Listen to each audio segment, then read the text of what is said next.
You know, it's interesting that when you hear pastors do sermons, there's usually some reasons why they will do a sermon. Number one, it could be a seasonal thing, Christmas, Easter, Thanksgiving. Number two, it could be because of an event that just happened. For example, 9/11 or the shooting and massacre that occurred in Connecticut. Sometimes it could be based upon a struggle that somebody in the church or people in the church are going through. And then there are other times when pastors will actually give sermons based upon something that they're dealing with in their own journey that they're upon. And I have to tell you that today's sermon really is based upon my own journey and the struggle that I've been dealing with over the last 7 months, which is the passing of my parents. You know, it's safe to say that my family has been dealing with a lot in 2012. My mom passed away on May 2nd, very quickly and unexpectedly. My dad passed away last week, and though it wasn't unexpected, it was unexpected for us, because even though he was bedridden, the doctors thought he'd live another 10 years in his bed. And it's interesting, before my mom passed away, I'd always wondered how I would handle and how I would deal with my parents passing away. See, it's one thing as a pastor to deal with the passing of a loved one or family member or somebody inside the church. But I had never had to deal with the passing of someone within my own family. Let alone did I expect that I would have to deal with the passing of both my parents within a short period of time. When my mom passed, I have to tell you I was at complete peace and had joy about it. Even though she had cancer all over her body, she never suffered. Even though she had a stroke and her kidney shut down, she never was in pain. And on the early morning of May 2nd, she simply went to sleep. And I can tell you, I have not had that same peace with my dad's passing. That Friday morning when I got a call at 1 a.m. and they said, "You better come quick." I got there within 15 minutes, and for the next hour and a half, I sat by my dad's bed. He was basically in a coma, so we were talking, but I sat next to my dad's bed holding his hand. I knew he wasn't struggling. I knew he wasn't suffering. But I also knew I didn't have any peace over it.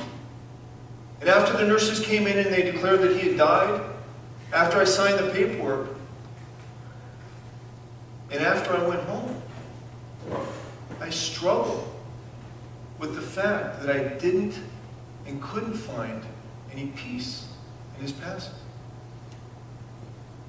See, Janine was fortunate to be with my mom when she passed away. When she came home, it was almost kind of like a celebration.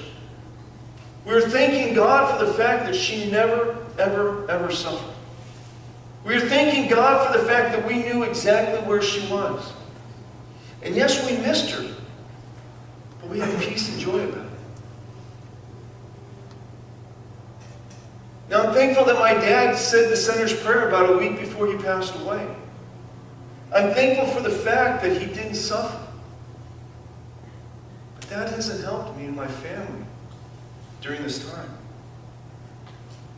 But I also know that we're not the only people within this church that have had to deal with death this year.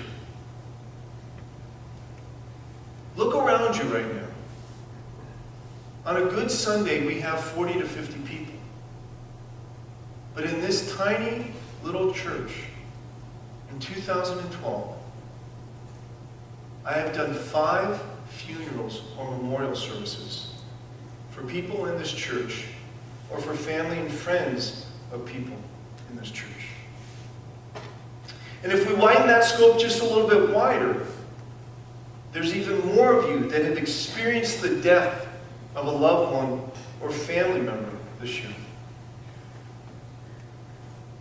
Now, I have to admit, when you talk about death, it is not an easy subject to talk about, nor is it an experience that can easily be overcome. Many people may think about death, but if we were honest, very few people will actually talk about death. I saw this study and it actually, here we go again, not talking, absolutely shocked me.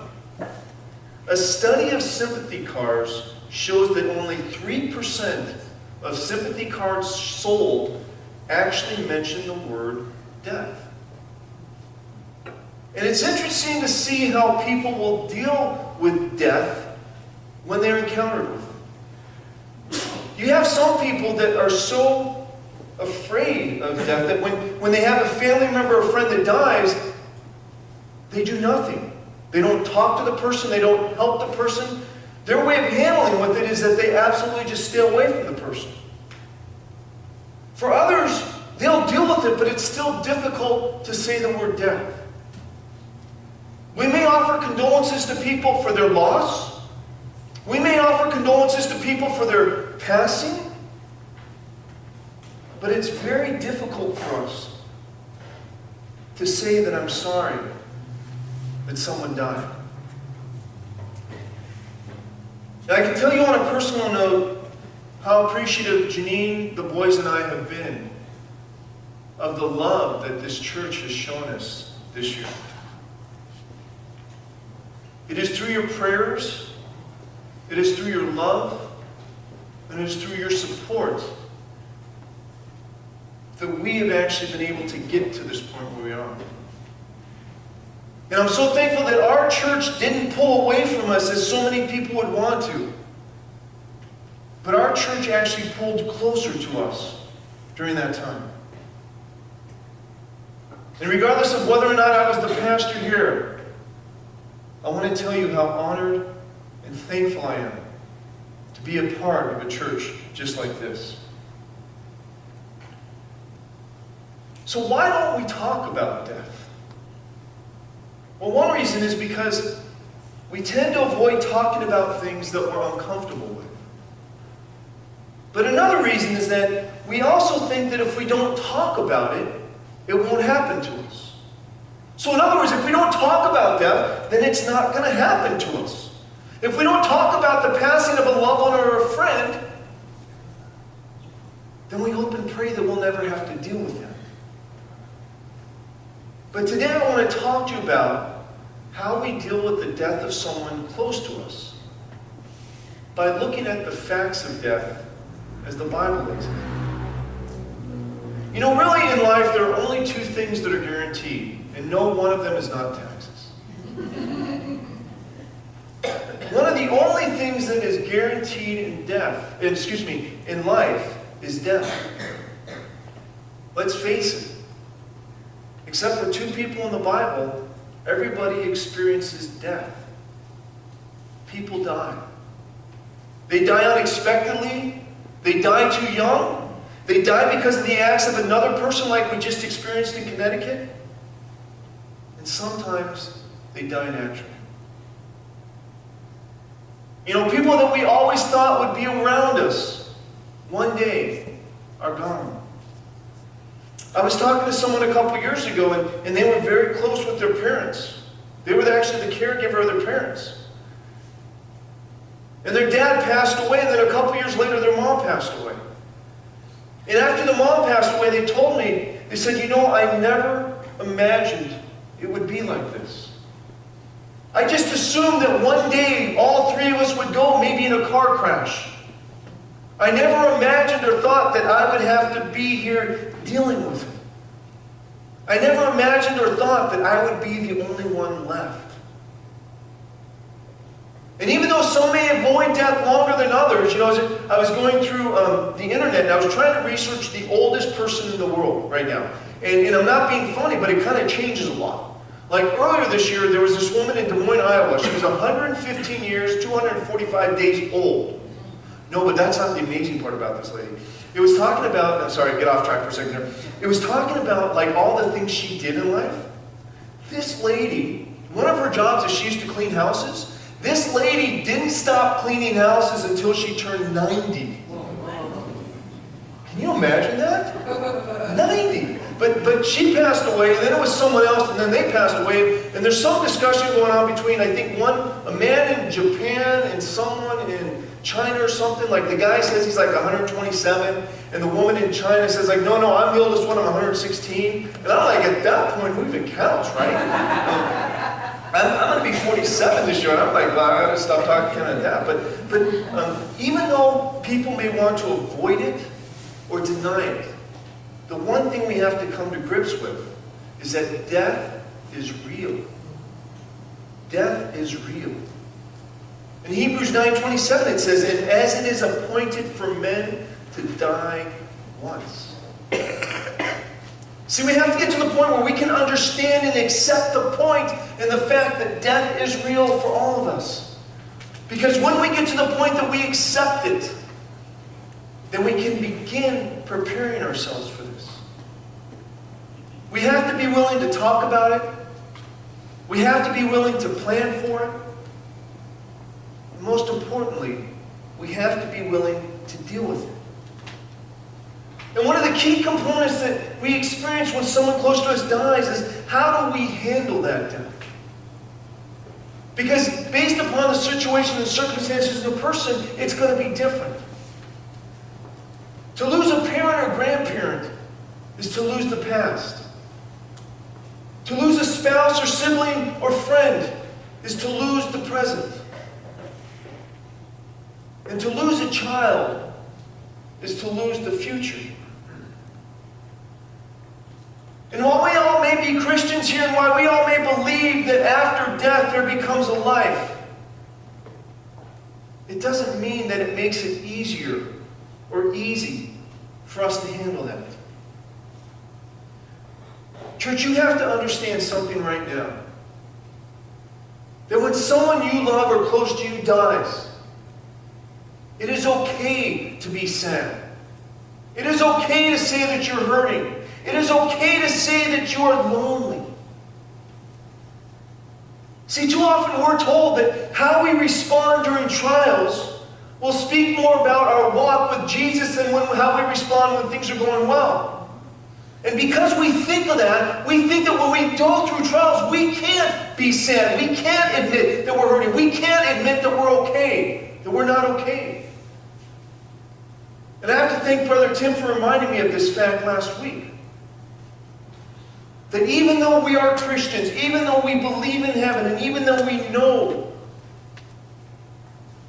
we will be one day met again in heaven, it is okay for us to say that we're not okay.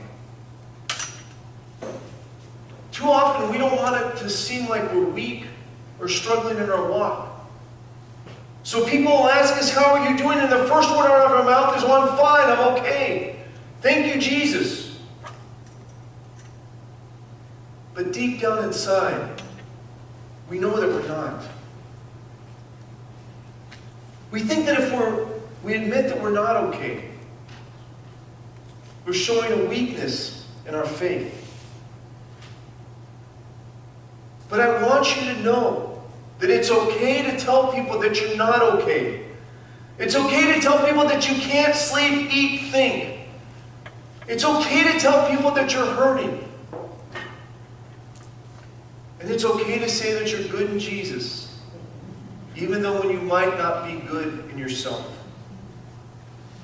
And I think one of the greatest examples we have of how we should handle and experience death came from Jesus himself.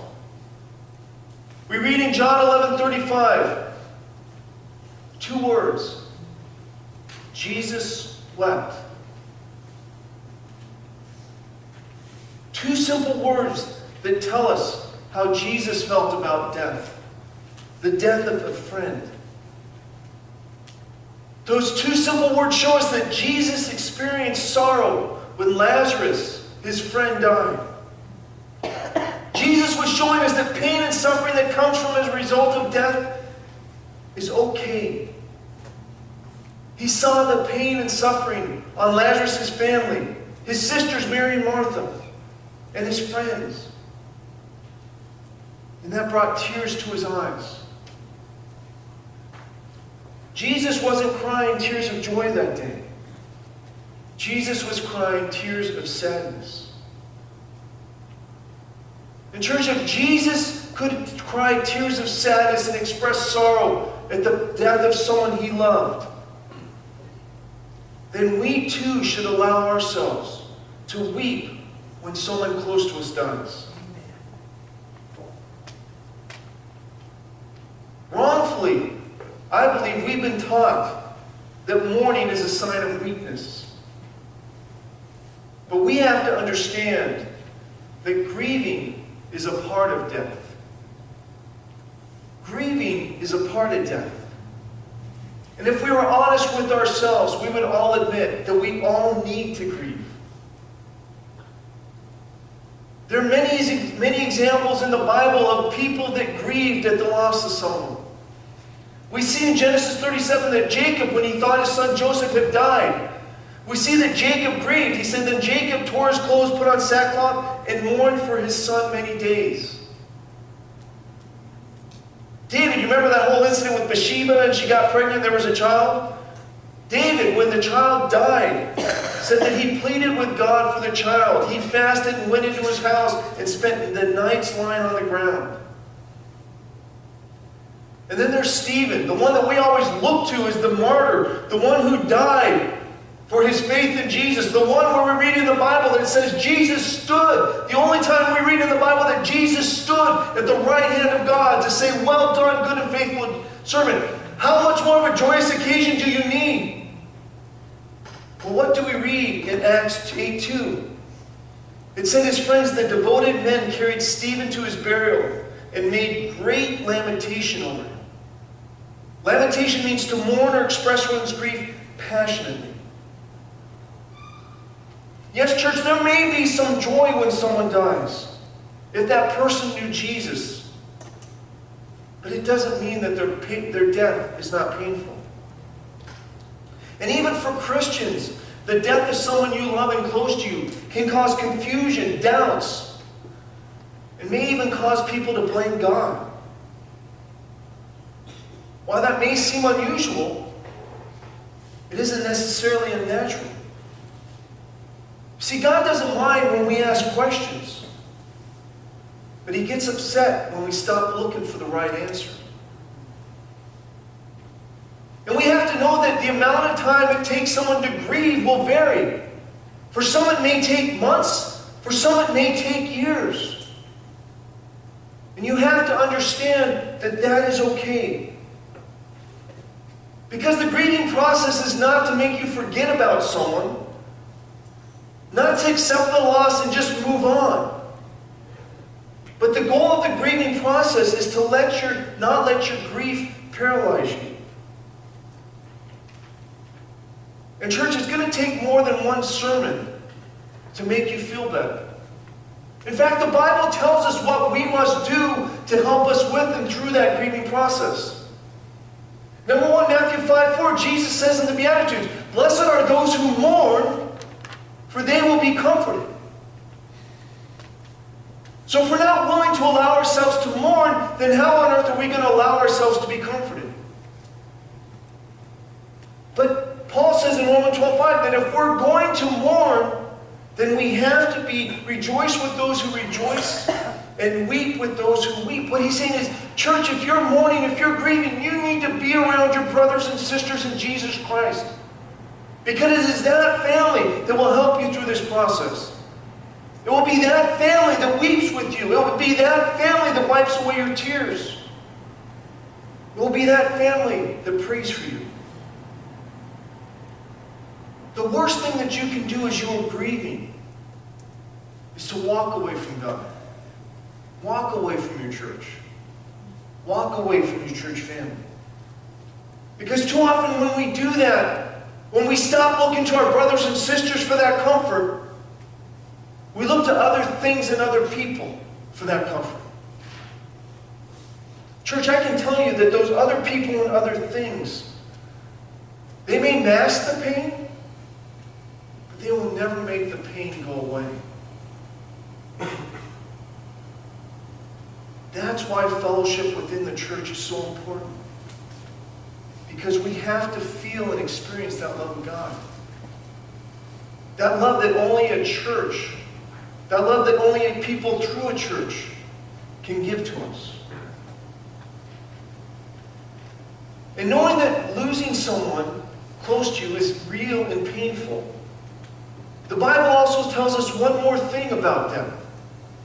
It says that we should not fear death. In fact, it tells us, do not fear death. Psalm 23, we all know it. Yea, though I walk through the valley of the shadow of death, I will fear no evil. Why shouldn't we fear death? Well, I guess we need to read a little bit more into that verse. It says right here, for you are with me. See, church, we don't need to fear death because God is with us.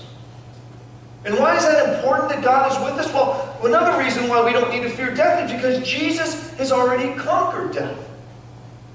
1 Corinthians 15:54 says, death is swallowed up in victory. So as Christians, as believers, as followers of Jesus Christ, how can we fear something that doesn't exist? How can we fear death when death doesn't exist for us?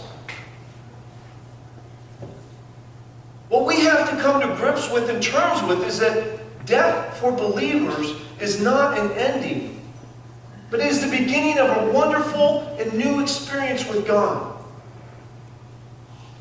The death of our bodies is simply a process that we must go through so that we may gain entrance into heaven.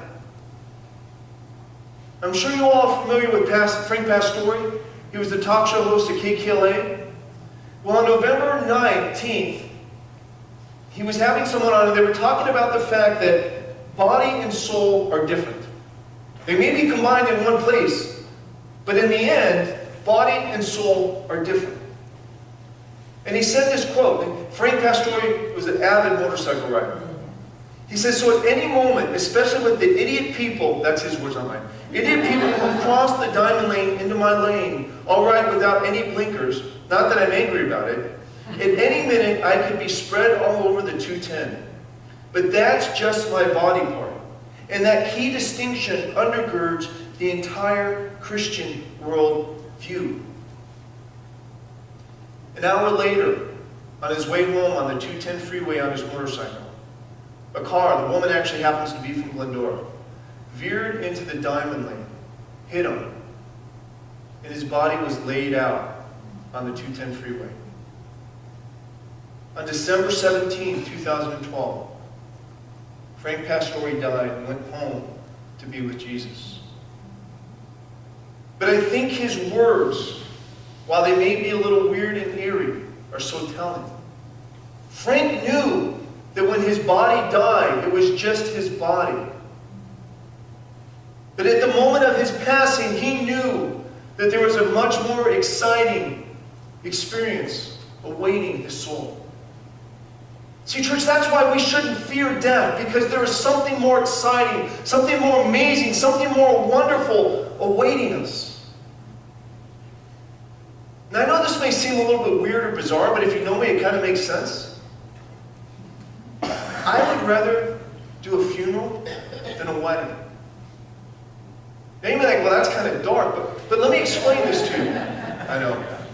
Welcome to my world. Here's why. When you do a funeral, when you do a memorial service, people are willing to hear about Jesus. People sit in the chairs and they reflect upon their lives. They reflect upon the lives of the person. They have questions and they want answers. That's when they're willing to talk about Jesus. That's when they're willing to talk about salvation. People don't have that same urgency or desire when you're at a wedding. You know, it's a time of celebration. And quite honestly, I got tired. I've actually stopped doing weddings unless it's someone in the church. Because the last two I've done, they sat out there with their alcohol, drinking, having a good time, and I'm trying to talk about Jesus and they didn't want to listen. See, I'd rather spend my time talking about Jesus and how we get to heaven than whether or not I get another Corona.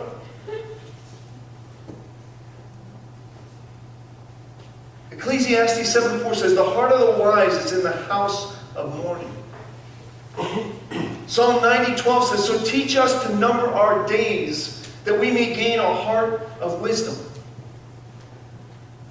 In simple terms, church, what the Bible is telling us is we must plan for death. We must plan for death. The death of a loved one or someone close to us allows us to take a step back and look at our own lives. And we have to ask ourselves one question. if we were to die today, do we know where we would go? See, for those of us in Jesus, we can look forward to death with the sense of knowing what's on the other side. It's not a mystery to us. God has made it clear to us. Jesus has prepared a place for us.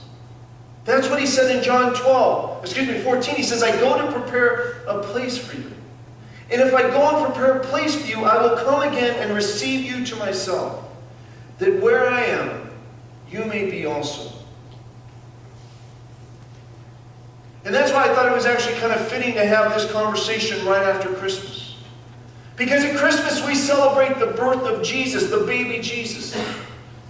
But we have to understand, at Christmas we also celebrate the birth that we will receive when we die.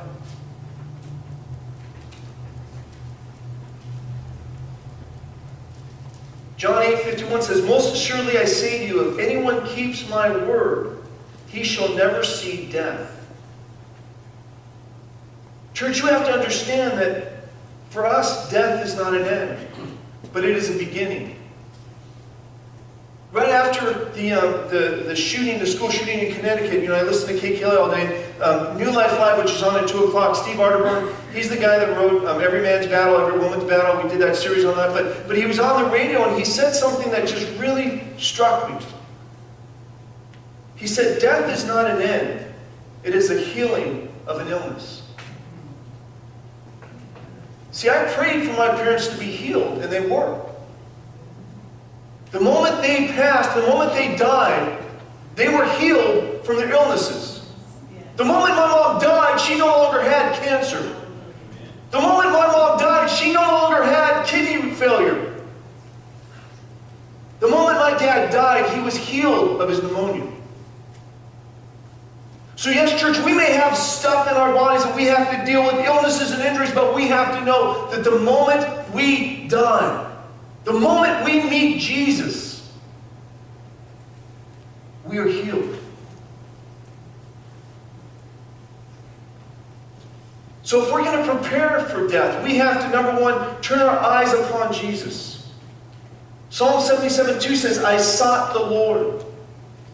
And if we want to be ready and prepared for death, we must seek the Lord at all times and in all places. But we must also believe that there is hope.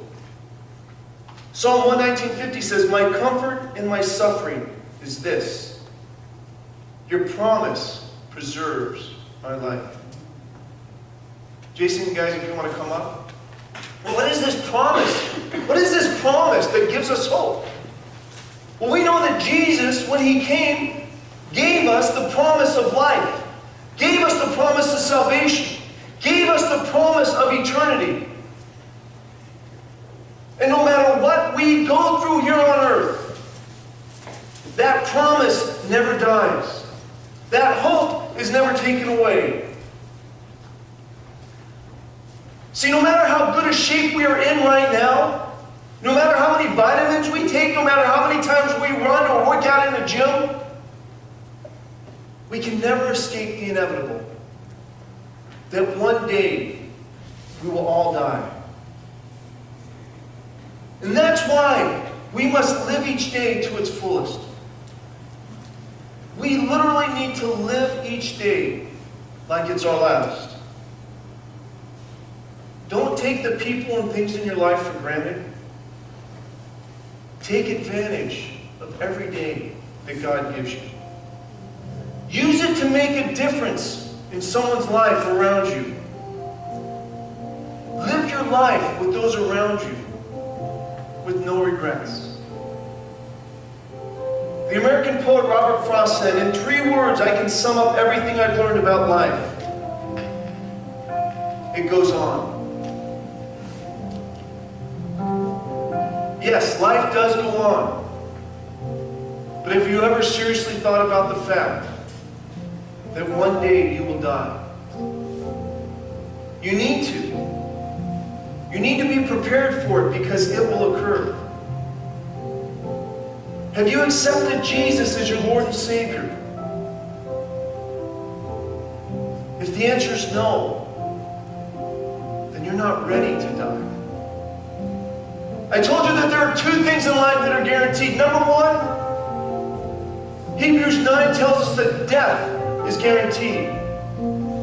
But if you finish reading that scripture, it says, and as it is appointed for men to die once, but after this, the judgment. Yes, church, we can be sure that we are all going to face death. It's a given, it's an inevitable. But if we read through that scripture, it says that one day we will all face the judgment. Church, we can't get so caught up on, yeah, I'm going to die one day, that we lose sight of the fact that one day we will be judged for our actions. One day we will be judged for our walk with Jesus Christ. See, I have to be honest with you. Maybe that's why I'm struggling with my dad's death so much, because I don't know. I don't know. I tried to talk to him so many times, and he just wouldn't listen to me.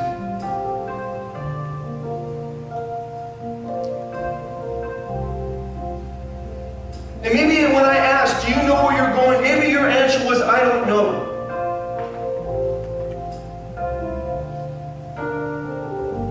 Church, don't live that way. Don't do that to your family. If you love your family, if you love your wife and husband, if you love your kids, don't do that to them.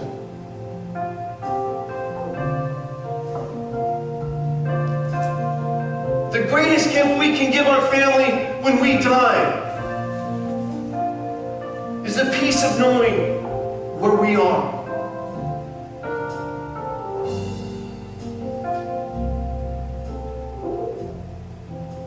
Church, we have to be prepared today.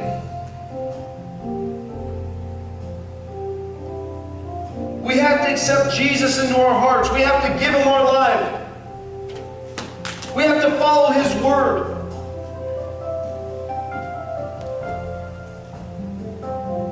We have to have a relationship with Him.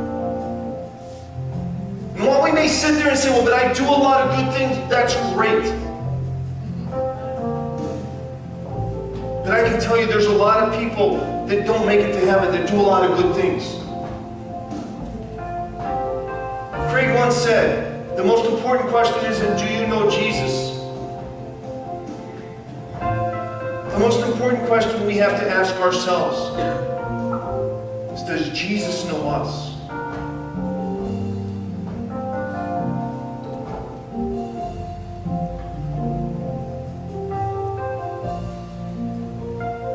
The best way we deal with the death of someone we love is to be prepared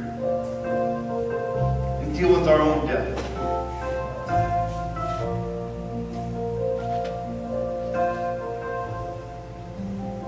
See, church, I believe that 2013, as I was walking around this morning praying, I believe that God told me the theme for this church in 2013 is signs, miracles, and wonders. I believe we're going to experience God in new and exciting ways. We're going to see things happen that we thought were impossible. But we got to be ready. God could take us today. God could take us tomorrow. God could take us 5 years from now. But we have to be ready. No, there's not a calendar that's going to give us a date when the world is going to come to an end. No, there's not a prophet that God is going to speak to and say, here's the date. We have to live each day like this could be our last. We have to live each day knowing that our death is just the beginning, not an ending.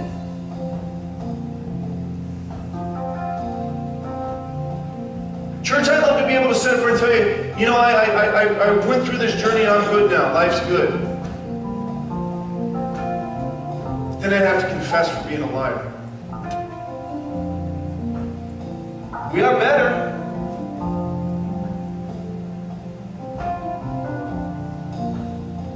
But if I'm honest, we're not great.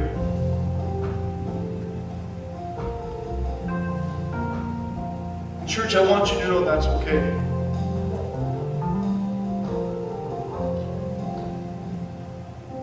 And if you've had a struggle with the death of someone close to you, maybe you're saying, you know, I'm better, but I'm not great. And I want you to know that's okay.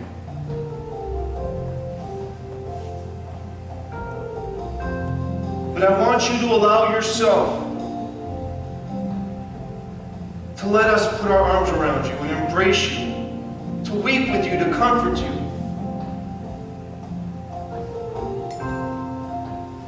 Because see, I know the only way I'm going to be healed and my family's going to be healed is through Jesus Christ and nothing else. And you have to understand too that the only way you're going to be healed is through Jesus Christ and nothing else.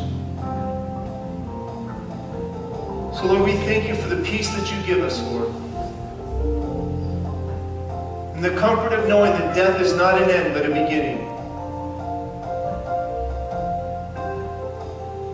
Lord, I thank you that there is a place that you have prepared for us, where there is no more illness, no more injury, no more pain, no more suffering, no more tears. There's a place that is perfect,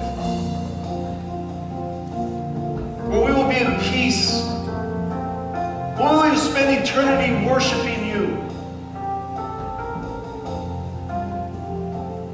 Lord, I pray for those here that are struggling with the death of someone.